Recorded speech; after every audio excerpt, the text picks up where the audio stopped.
tal, amigas y amigos del canal Iberoamericano? Es un placer saludarlos y desde todas las latitudes de la región darles la bienvenida a un espacio en el que en 30 minutos analizamos los temas más relevantes de la región. Saludo con gusto a Omar Cepeda. ¿Cómo estás? Hola Ana Cris, muy bien, qué gusto saludarte. Así es, acompáñenos durante los próximos 30 minutos. Un fuerte saludo, muy buenas tardes América Latina, muy buenas noches allá en Europa. Acompáñenos, estamos listos.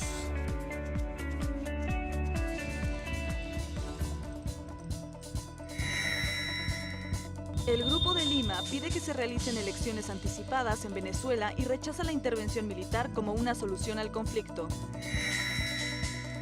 En nuestro reportaje especial hablaremos sobre las acciones para evitar la discriminación de origen étnico y racial en Iberoamérica. El Papa Francisco anuncia una serie de medidas para evitar los abusos de menores. En Colombia, el denominado Grupo de Lima firmó una declaración conjunta en donde condenó la violencia ocurrida el fin de semana en las fronteras de Venezuela con Colombia y Brasil. También descartó el uso de la fuerza en la solución a la crisis en la nación bolivariana.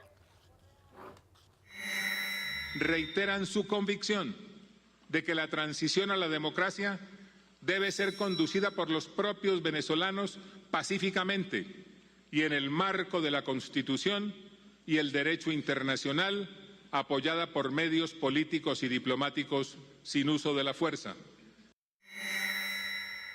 Los representantes de Argentina, Brasil, Canadá, Chile, Colombia, Guatemala, Honduras, Panamá, Paraguay y Perú también hicieron un llamado a que se permita la entrada de ayuda humanitaria a Venezuela e instaron a la realización de elecciones anticipadas. Reafirman el derecho de todos los venezolanos a vivir en democracia y libertad y por consiguiente reiteran su respaldo a la celebración de elecciones libres y justas, abiertas a la participación de todas las fuerzas políticas, con acompañamiento y observación internacional, organizadas por una autoridad electoral neutral y legítimamente constituida, y exhortar a la comunidad internacional sobre la urgente necesidad de que se permita el ingreso de asistencia humanitaria para el pueblo venezolano. Además, el gobierno del presidente venezolano Nicolás Maduro acusó a los Estados Unidos de impulsar una campaña mediática para causar polarización entre su población. Jorge Rodríguez, ministro de Comunicación de Venezuela, a través de su cuenta de Twitter, calificó de un show la presunta detención, así lo dijo él, la presunta detención del periodista mexicano de la televisora Univisión, Jorge Ramos, y su equipo cuando realizaban una entrevista al presidente Nicolás Maduro. Y es que ayer fue un tema a nivel mundial, pues este suceso. Ahí vemos imágenes del periodista mexicano que él, por supuesto, dice que fue bloqueado de la entrevista, le quitaron su equipo de trabajo al momento de estar efectuando preguntas que él considera preguntas incómodas. Mientras tanto, el funcionario Jorge Rodríguez, ministro de Comunicación de Venezuela, aseguró que en las últimas semanas Maduro ofreció entrevistas a distintos medios internacionales y que siempre le ha dado un trato decente a los periodistas. La cadena Univisión informó que los comunicadores que envió a Caracas fueron retenidos por 2 horas en el Palacio de Miraflores y les fue retirado el equipo de video, sus celulares y por supuesto todo lo que habían en ese momento grabado en la entrevista que se estaba efectuando. Ante esta situación, el gobierno de México, a través de su embajada en Venezuela, otorgó protección al periodista Jorge Ramos y a su equipo, que fueron expulsados ya de la nación bolivariana. Por su parte, el presidente de México, Andrés Manuel López Obrador, expresó su apoyo y solidaridad a todos los mexicanos que se encuentran en Venezuela.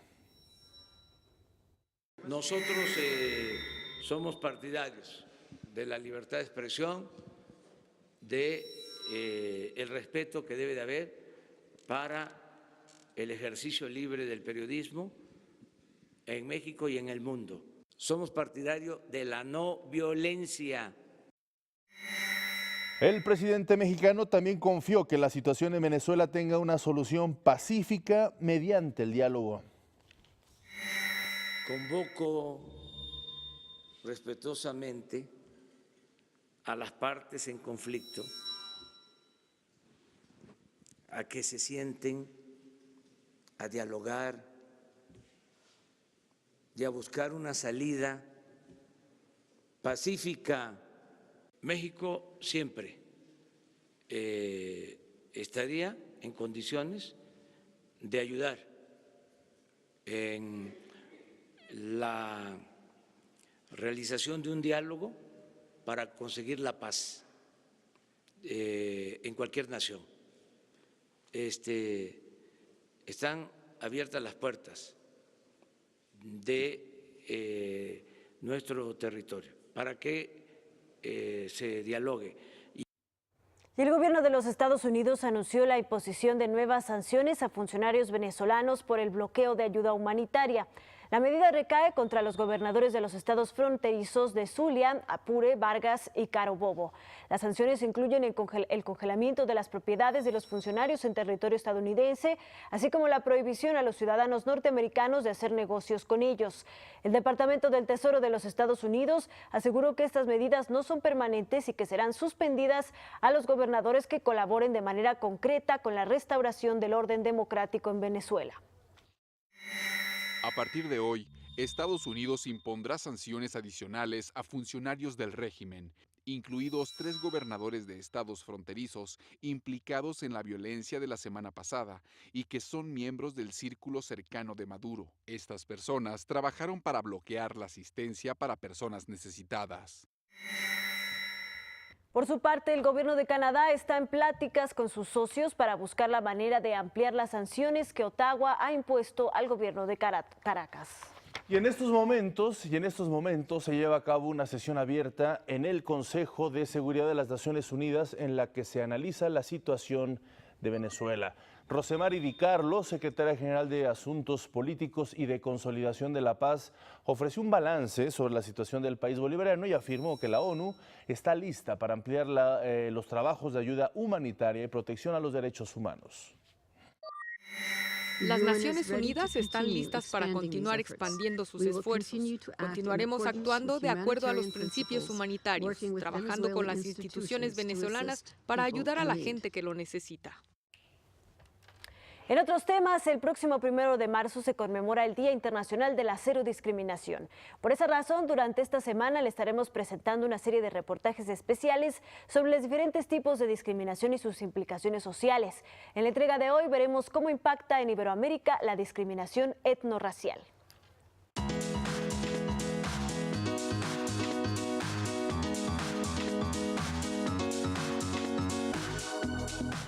La discriminación racial y étnica impiden el desarrollo económico y social de millones de personas. El fenómeno de la desigualdad etnorracial en la actualidad es el legado de los procesos de conquista y colonización que se vivieron alrededor del mundo. De ahí surgió la discriminación racial, que se refiere a diferencias físicas como el color de la piel, y la étnica, que es por factores culturales. Es así que en nuestra región prevalece la discriminación hacia la población indígena y afrodescendiente, grupos que fueron dominados a la llegada de los europeos a América. Cuando ibas a un hospital, como que te pisoteaban, o ibas en cualquier lugar, o como que te ignoraban. Entonces, por ser indígena, a veces pues nadie te hace caso. Fue reprimido totalmente todo aquel recuerdo espiritual de un África que se alejó totalmente. Nosotros somos los hijos destetados de África. Entonces, se aleja totalmente el África para convertirse uno solamente en un color, negro. Negro es sinónimo de animal, negro es sinónimo de esclavitud, negro es sinónimo de todo lo malo. Y bueno, con esa carga, que es un poco pesada, hemos convivido y tenemos que seguir conviviendo. Las estadísticas muestran las consecuencias de la discriminación. El Banco Mundial reporta que, a pesar de que en nuestra región algunos países han tenido avances en la cobertura de servicios básicos a la población indígena, los pueblos originarios siguen representando el 14% de los pobres y el 17% de la pobreza extrema. El desarrollo de nuestra región debe incluir a toda la población y esto debe tomar en cuenta la visión, la cultura y la identidad de los pueblos indígenas. Los pueblos indígenas cuentan con muchos atributos que contribuyen para lograr un desarrollo sostenible. Esto ha sido crucial para lograr importantes avances sin sacrificar su identidad cultural. En el caso de la población afrodescendiente, uno de los indicios de su invisibilidad y discriminación son las escasas estadísticas que existen al respecto. Con la información disponible, la Comisión Económica para América Latina y el Caribe identifica que es un colectivo mayormente urbano, que se encuentra en condiciones de desarrollo o de desventaja. Una evidencia son las tasas de asistencia escolar, que es menor en los adolescentes y jóvenes afrodescendientes que en la población que no se autodenomina afrodescendiente. La violencia en contra de este sector es otra fuerte problemática. Brasil acoge al 98% de la población afrodescendiente en América Latina, y es este grupo donde registra el mayor número de asesinatos a mujeres y jóvenes. Empezamos a ver todas las desigualdades que tiene nuestro continente, que también podemos expresar como brechas, ¿no? Desigualdades de ingreso, de riqueza, de acceso a la educación, a la salud, al territorio, incluso al uso del espacio. La segregación es otro resultado enorme de las desigualdades, que se entrecruzan además con tu situación de origen. Si eres un pueblo indígena o afrodescendiente, también te pega la desigualdad de género. Para Iberoamérica al Día, Carla Rodríguez.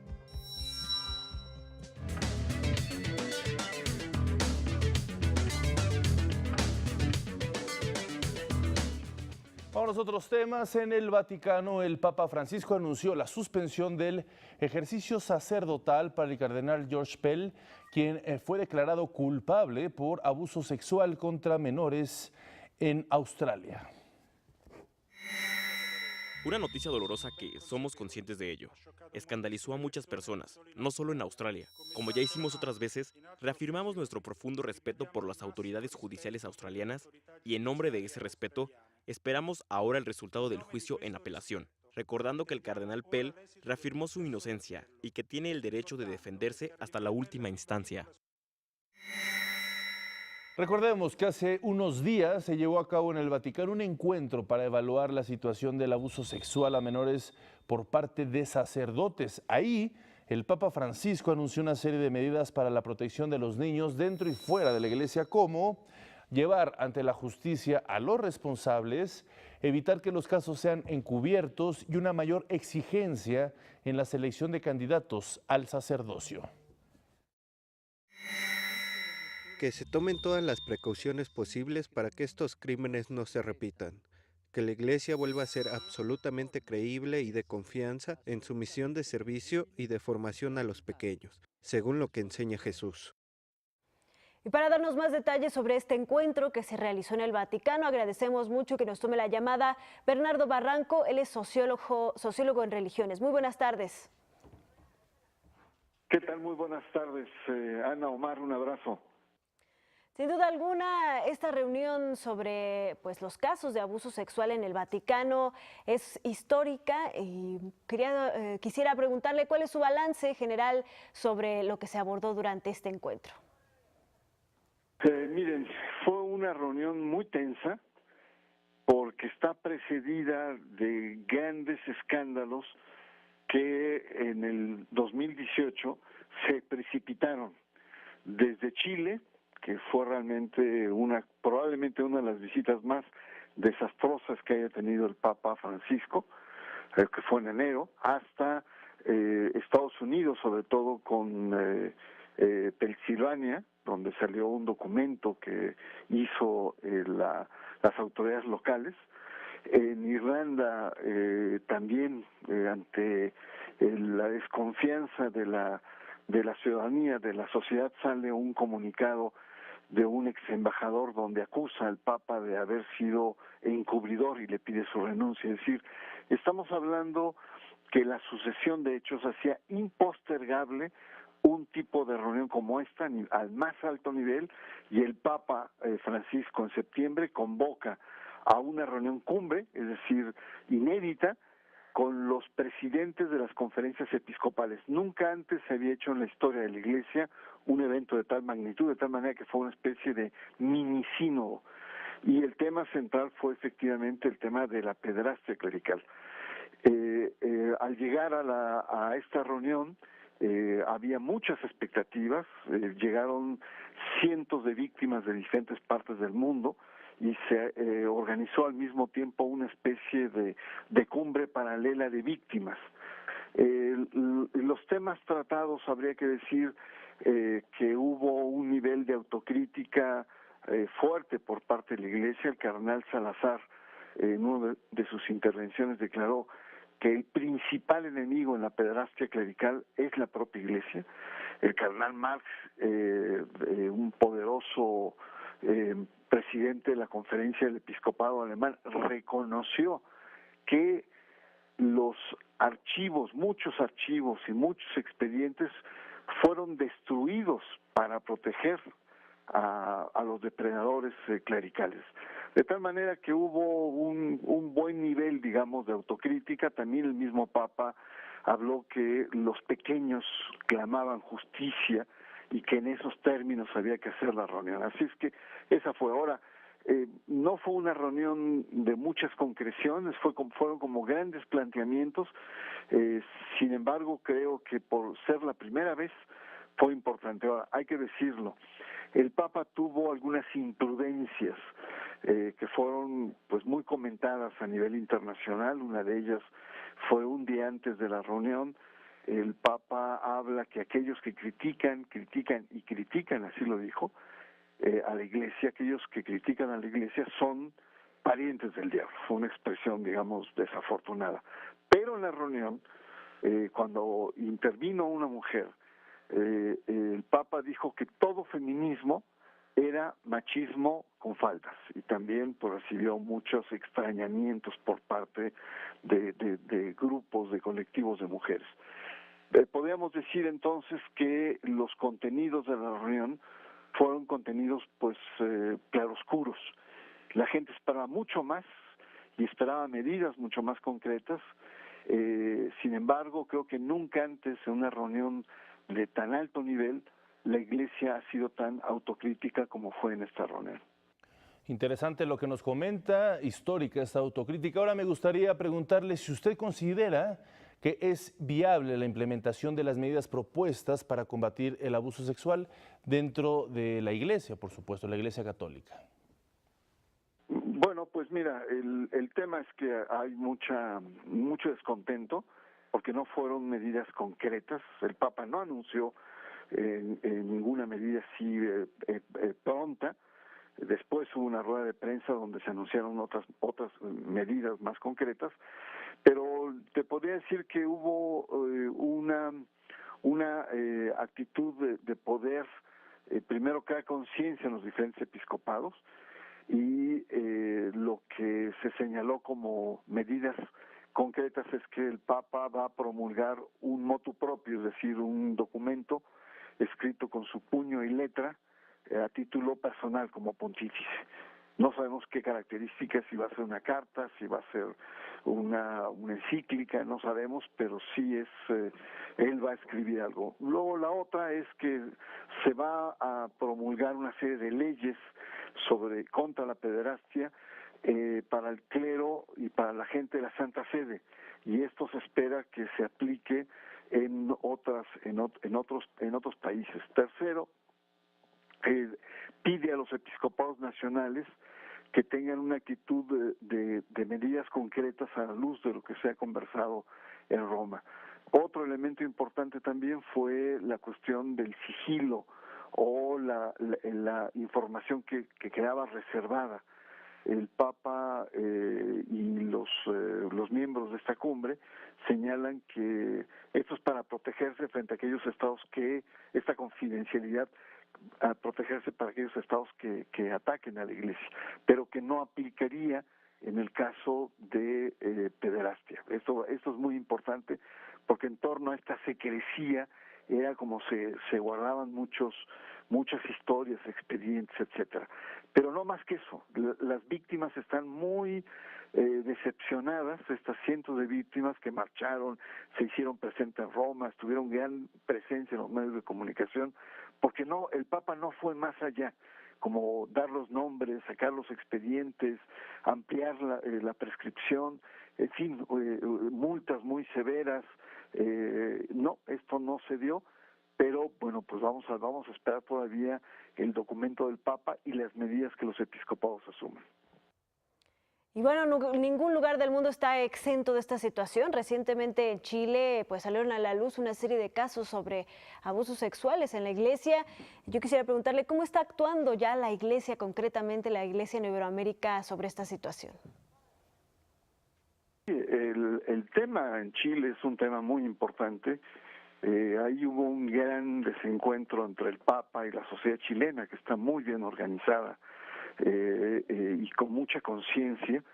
Cuando el Papa pide y le reclama a la sociedad chilena de pruebas concretas. Su visita fue pues muy cuestionada y el Papa se da cuenta ya en Roma, su regreso, y manda a hacer una investigación con un experto canonista llamado Charles Chicluna, quien le responde después de meses diciendo que la sociedad chilena tenía razón, que los obispos estaban muy comprometidos con el encubrimiento y esto era muy reprobable. Y es cuando los manda a llamar y en pleno los obispos en Roma le presentan su renuncia. Así es que ese es un caso muy importante para toda América Latina porque ahí la sociedad está organizada.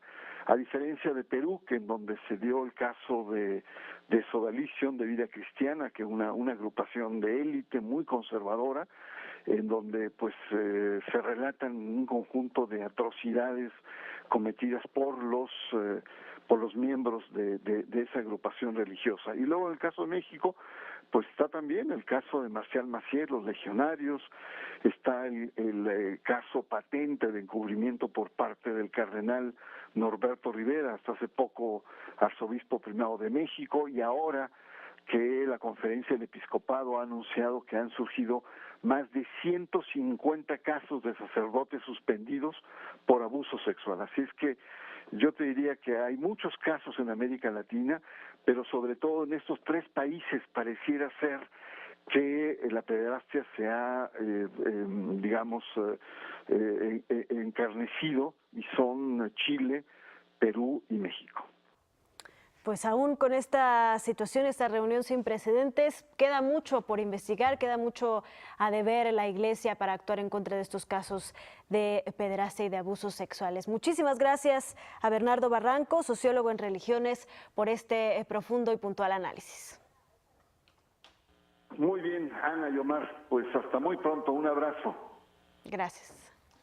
Y vamos a otros asuntos. Hoy el Congreso de Estados Unidos votará por una iniciativa para frenar la declaratoria de emergencia nacional anunciada por el presidente Donald Trump.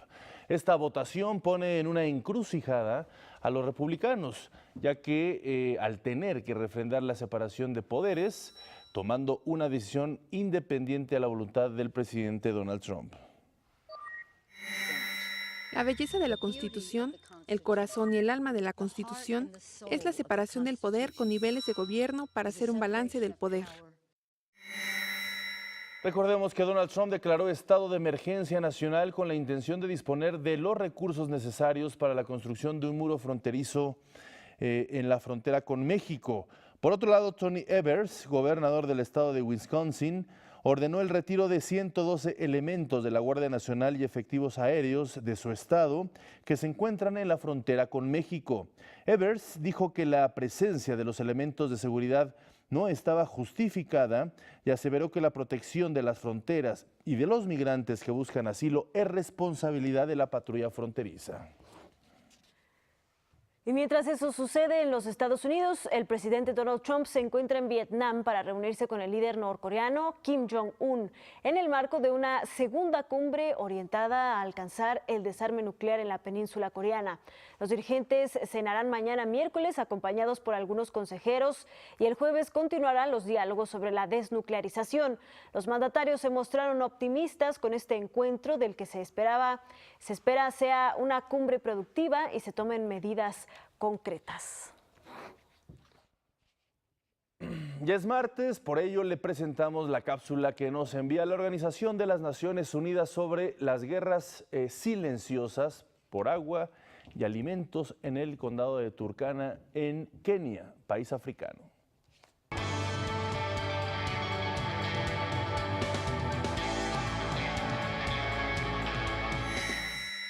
Para los pastores como Maraca y su familia en el condado de Turkana, en Kenia, es difícil encontrar agua y alimentos tanto para los animales como para ellos mismos.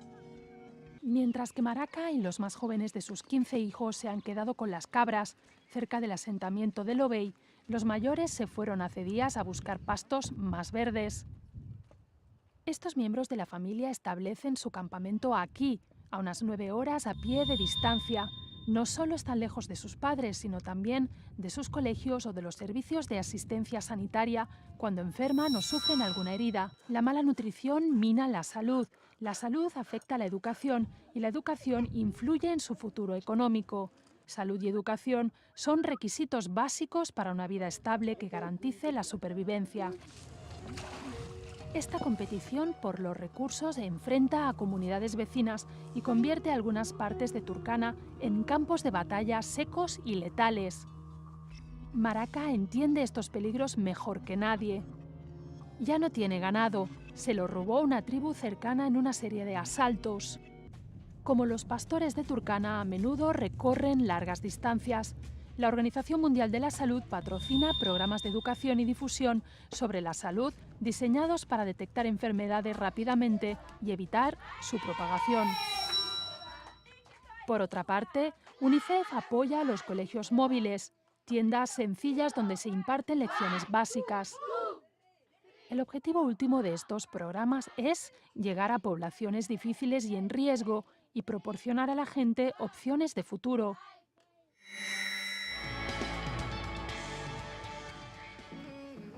Así llegamos al final de esta emisión. A nombre de todos los que hacemos posible este espacio informativo, gracias por su atención. Gracias, Ana Cris. Antes de despedirnos, los dejamos con música del cantante español Pablo Alborán y esto que se titula No vaya a ser. Que tenga un excelente martes. Buenas noches, buenas tardes. No entenderé otro adiós, que el hambre que tienes se olvida de las mordidas que ya le dio a mi vida. No vaya a ser el que te quiera y te vuelvas a ir. No vaya a ser que me enamore aún más de ti. No vaya a ser que me equivoque y te vuelva a perder. No vaya a ser que me caiga otra vez.